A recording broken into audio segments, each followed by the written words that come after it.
I know a lot of you kids out there probably have a lot of homework to do, so I'm gonna make a video to help you learn stuff and do good in school. That way you have more time to watch videos. Today's subject is George Washington. George Washington is often called the father of our country.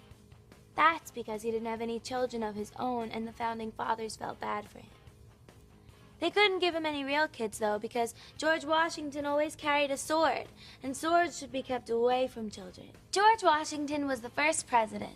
This is because he's on the $1 bill. See? They figured, well, he's already on the money, so who else are we gonna get to be the president? The end. It's not the end. I thought of more stuff. George Washington owned a plantation. That's like an old-fashioned word that means big farm where plans are made. George Washington was always making plans. It's true, he left them all over the place.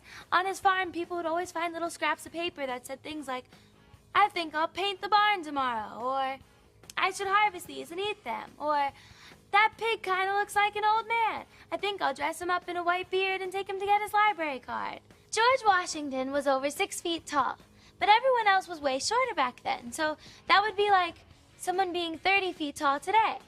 30 feet is almost as tall as the building the judge told my brother he had to stay in every weekend for 6 to 18 months with time off for good behavior. Some people think that George Washington had wooden teeth, but it's not true. His teeth were made of ivory. From a hippopotamus! George Washington had hippopotamus teeth. Can you imagine what life would be like with hippopotamus teeth?